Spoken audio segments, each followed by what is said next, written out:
All right, hello City Council. My name is Keaton Gray. I am a licensed social worker, a full-time mental health therapist here in Boulder.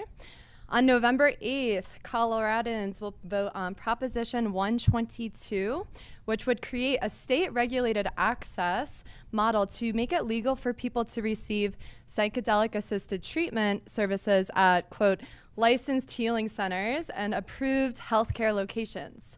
So I am very concerned about this initiative, and I ask Boulder City Council to lead the way in restorative justice to decriminalize the use of psychedelic medicines for all adults over age 21 in this city. So psychedelics have been categorized as a Schedule I drug since 1970, and the war on drugs has wreaked havoc and trauma on communities who are disproportionately, right, Black, Indigenous, people of color. So a state-regulated model for licensed professionals like myself to facilitate this treatment without allowing decriminalized usage for all would continue to enable these racist-based dangers. This treatment is predicted to cost an individual around $3,000, and companies are already capitalizing and patenting psychedelics in preparation of its regulation. So humans have been using entheogenic plants with intention for healing since prehistoric times, and healing is our birthright. Punishing this has been a deep trauma for our country. So I ask that Boulder City Council decriminalize the personal use of entheogenic plants and fungi for those over the age of 21. Data shows minimal public health and safety risks in cities that have already done this. So please, City Council, do not let companies and licensed professionals like myself capitalize these medicines without allowing equitable and safe access for all adults.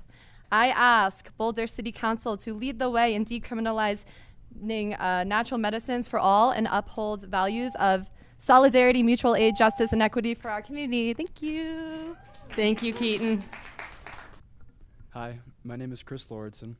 I'm a fellow Boulder resident. I attend the University of Colorado Boulder as a graduate student, and I also completed my undergraduate studies here.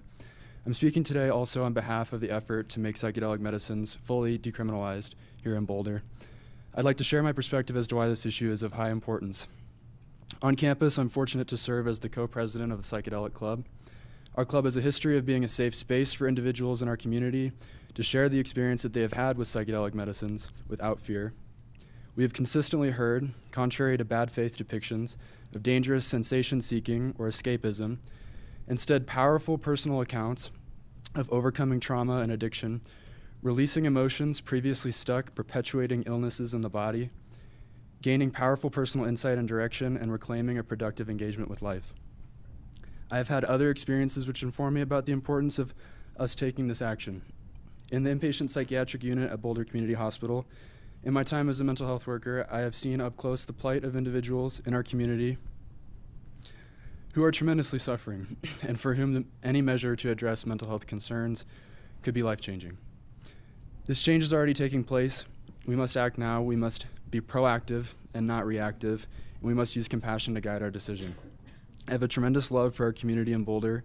We must preserve the strength of our home through being adaptive to this current change. Let me be clear, we must change our policy to completely end the prohibition of our nature, to be in relationship with nature and its medicines, with the unwavering condition that our response promote justice and equity. Thank you. Hi, my name is Dr. Caroline Konzelman. I'm an associate teaching professor of anthropology at CU Boulder. I have 25 years of research experience on the origins and impacts of the U.S. war on drugs, both domestically and internationally. I teach and publish and run workshops on these topics, and I organize the Cannabis and Psychedelic Symposium that takes place every spring at CU, collaborating with student leaders and engaged community members. I'm also the mother of an 8th grader at Manhattan Middle School, and so this issue is personal for me as well. I want to make 3 key points in favor of decriminalization of entheogenic plants and fungi from an academic perspective. Drug prohibition policies in the U.S. were rooted in racism against indigenous peoples, immigrant communities, and African Americans, and they relied on punitive methods of social control. The results were predictable: decimated working class and inner city neighborhoods, police corruption and racial profiling, prisons filled with primarily Black and brown people, violence in our communities, and no net reduction in drug use, addiction, or overdose deaths. Ending prohibition provides the opportunity to re-engage democracy and prioritize compassion and meaningful public education with a focus on social and racial justice. Decriminalizing entheogenic plants and fungi for innovative psychedelic therapies and ceremonial uses will increase community safety, reduce racist policing, bolster our local economy, show respect for ancient indigenous knowledge, honor interdisciplinary scientific research, and prevent drug abuse and overdose deaths, especially among our youth. The City of Boulder has the opportunity to be on the right side of history and set an example for what harm reduction policies can look like. After all, prohibition laws have caused far more harm than psychedelics ever have or could. Thank you. Thanks so much, Caroline. Many of you have heard my story before, but I'll be sharing it again to advocate for the decriminalization of psychedelics in Boulder. I grew up in a house where my queerness wasn't celebrated but shamed because of religion. I hid and I hated who I was. I internalized the shame, and by my young adulthood, my life was filled with depression, self-harm, suicide attempts, anxiety, substance abuse, and ultimately a methamphetamine addiction. When I came out and left the church at 21 years old, I'm 27 now, my entire worldview was shattered. Without religion, what does life mean? Why am I here? I was thrown into the wild to fend for myself. I turned to existential philosophy, cosmology, Eastern religions, and sociology for answers, but I only found more questions. I was really lost. It wasn't until my first psychedelic experience in 2017 that I began my very messy healing journey. Through psychedelics, I've learned to embrace the existentialism by reframing it as a curiosity for life, the vastness of the cosmos, and connection. Psychedelics continue to change myself. It has taken years of painful lessons, therapy, and the best support system that a human could ask for in order to stay alive in this body. But integral to that healing over the last year in particular has been microdosing psilocybin mushrooms. They have helped me create space between negative thinking and what is actually true about who I am, love and be proud of my inner child and most authentic self, heal from trauma, and find real recovery from addiction. Most recently, they helped me get back on track with recovery after a relapse. Mushrooms are a beautiful tool, but they don't make me invincible from my humanness, and I still have bad days and weeks, but recovery is progress, not perfection. And mushrooms have taught me about hope and given me the strength to ask for help when I need it. I'm very grateful. My hope is that anyone and everyone will soon be able to take part in these plant healing practices and feel empowered to do so without fearing the law. I am just one person on a rock falling through space, trying to stay clean, grounded, and in community with people who love me, and I firmly believe that such medicines like psilocybin can help other people in Boulder find healing like I have and still am. Thank you. Thanks, Donovan. I'm sorry you didn't get the message that you're fabulous in your childhood, but glad you're into some recovery now. Okay. I want to thank Boulder City Council for your time and consideration. My name is Dr. Ari All. I am a physician and psychiatrist working in Boulder, Colorado. I'm here to talk about decriminalization of psychedelics. In the past 10 years, research has shown that psychedelics can have profound effects on anxiety, depression, and trauma. A single dose of psilocybin has much higher remission rates for depression than the traditional antidepressants we currently use in psychiatry. In that same line, MDMA has been shown to have the highest efficacy of trauma and PTSD of any treatment tried so far. As for safety, studies have shown that in terms of harm to society and harm to the person taking the drug, alcohol, heroin, and cocaine cause the most harm, while MDMA, LSD, and psilocybin have the least harm of any illicit drug. A recent study from the Journal of Psychopharmacology showed that those who use psychedelics are actually less likely to commit a crime than the general population. Denver has decriminalized psilocybin, and a review of Denver City Council reported decriminalizing psilocybin mushrooms in the city and county of Denver has not since created any significant public health or public safety issue in the city. As for addiction, studies have shown that psychedelics have anti-addictive properties and can be used to treat diseases such as alcohol addiction. For instance, a study recently published in JAMA Psychiatry showed that after a single dose of psilocybin, patients who abuse alcohol had less binge drinking days over the following 32 weeks. Furthermore, due to the high tolerance that occurs immediately after taking psychedelics, traditional psychedelics such as LSD and psilocybin are extremely hard, if not impossible, to use every day, thus lowering the risk of abuse. I ask that Boulder City Council make decriminalization of psychedelics a priority in order to end arrests and match our policy with the prevailing science. Thank you for your time.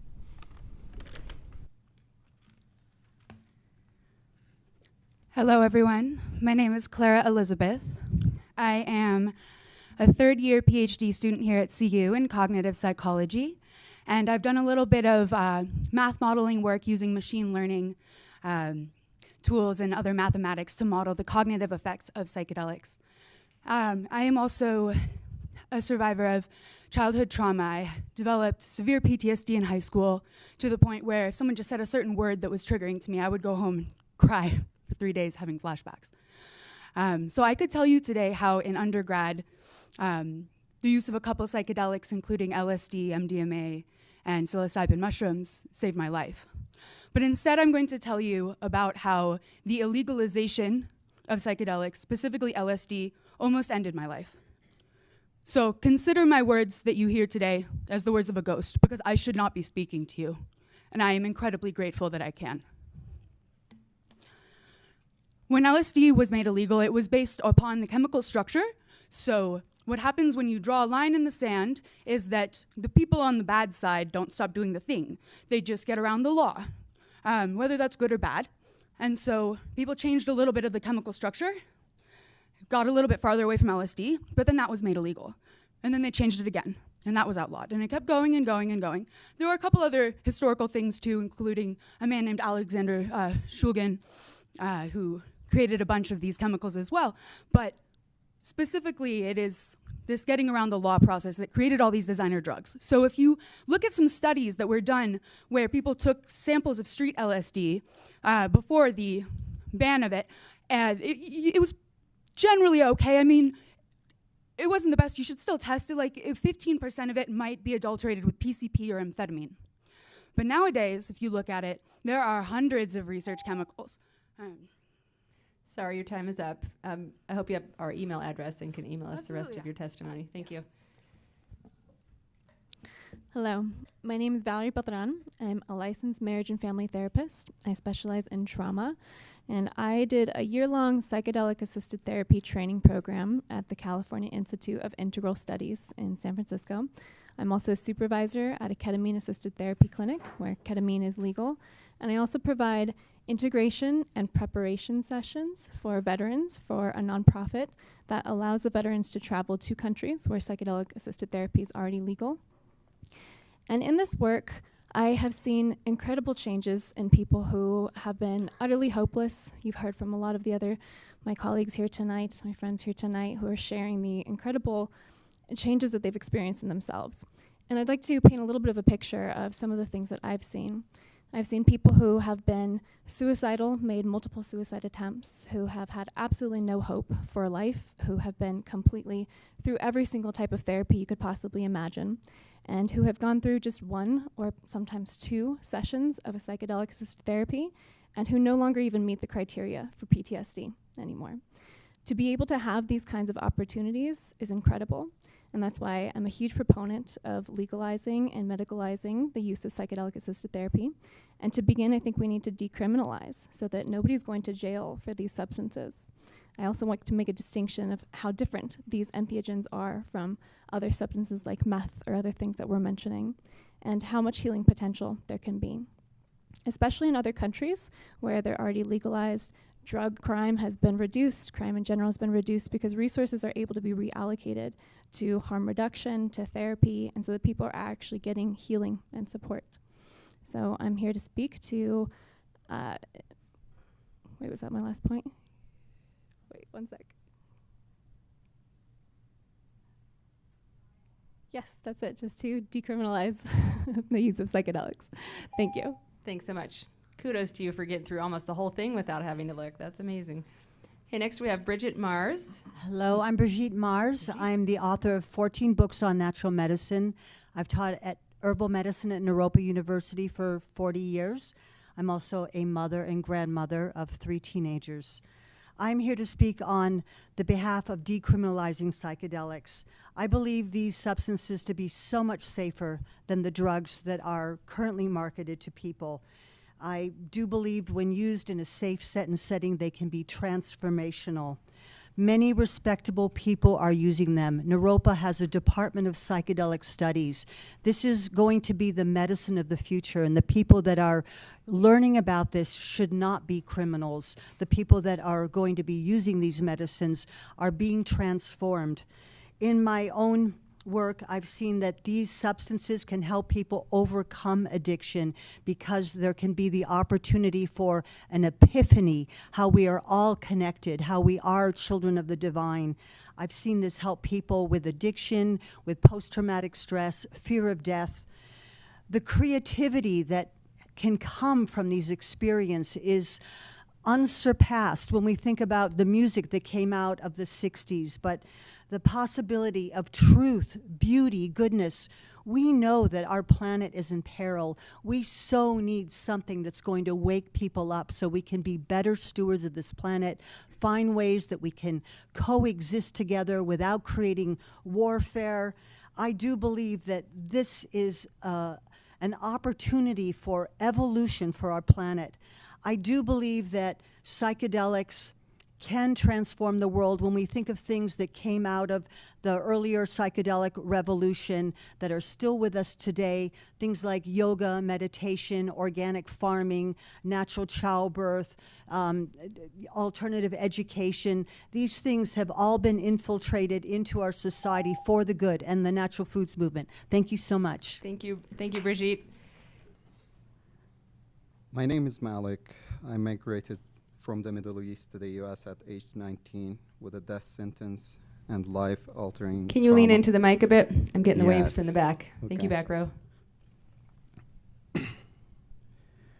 From years in solitary confinement to multiple attempts to end my life, arriving to the US not knowing anyone, speaking the language, or having money, I welcomed the unwelcoming street and called them home for 3 months.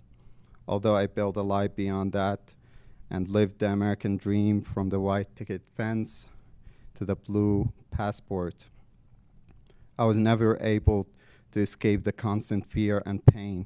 My mind was imprisoned by the shackles of my past until psychedelic came into my life. Since then, I've been able to close my eyes and not be haunted by the faces of those that raped me. Not hear the scream of those being tortured, not smell the dry blood on the walls, and not feel the pain in every cell of my body. I've traveled a long, long way to be here. To paint you a picture in which people like me can have access to this medicine, not only because we as a human deserve it, to be frank, we earned it, but because it's the right thing to do. Thank you. Greetings, Boulder City Council. It feels good to be finally speaking to you in the flesh. Most of you know me by now, and I'm grateful to have formed personal relationships with many of you. But for the sake of the record, I'll introduce myself. My name is Ramzi Aboueda. I have a degree in neuroscience. I've worked in clinical research, and I'm a community organizer and a drug policy reform activist. I'm here to speak to what so many have already spoken on today, which is the necessity for Boulder to join 15 cities across the US in decriminalizing psychedelics and entheogenic substances. The powerful testimonies that we've heard today speak for themselves. For 10 months, we've been having members of our local community, your constituents, putting themselves out on a limb and basically incriminating themselves to tell their stories of how psychedelics have impacted their lives. It's evident that there's something deeply powerful and profound behind these stories. This is not a small or niche community. This community is large and abundant and spans multiple domains of our society and culture, representing a consilience of the neuroscience community, the medical and therapy community, the university research community, the art and music community, the indigenous community, and so much more. Very rarely does something inspire such a lively and vivacious movement. Boulder has always been at the cutting edge of health, wellness, and modern living. Psychedelics have passed every test of being safe and effective modalities for mental health, spiritual transformation, profound inner work, and community building. When I first started working in the clinical research industry and got certified in medical ethics, a crucial principle we learned about was the principle of beneficence, which states that if we know if something is good, and we willingly keep it from people, we are doing something unethical. The criminalization of psychedelics is a crime against humanity, and obstinance or inaction on ending the criminalization is complicity. Thank you. Thanks so much, and very well timed. Hello, thank you guys for having me. I am a Colorado native, born here in Boulder County resident for 10 years, father of 3 wonderful children, and just had my 15-year anniversary with my wife. I'm the director of a research nonprofit called Unlimited Sciences. We've been working with Johns Hopkins University for the last 3 years on how the community uses psilocybin. Psychedelics have been shown to help improve with so many ailments such as obsessive compulsive disorder, anxiety, eating disorders, addiction, pain, and even stuttering. Johns Hopkins has raised $17 million for their university wing, and multiple other universities are following suit. This is a movement that is moving forward. 15 cities have already decriminalized psychedelics. Boulder needs to be next. I want you to take a second to remember back to when you were a little kid. Things were so bright and exciting, and you felt like the world was your oyster, and you were just meant for so much more. At least I did, and now I do. And while a lot of that has been lost over time, each of you haven't lost all of that, and that's why I think that you're here. You're making change in your community, serving your community as city council members. The community here is speaking tonight. Psychedelics have brought so much joy and hope back to me personally. And you have the ability to make massive change in our community, locally. Please, I beg you to take action as soon as possible to decriminalize, which is our right to take our cognitive liberty back. Thank you guys for your time. Thanks so much. A lot of jazz hands.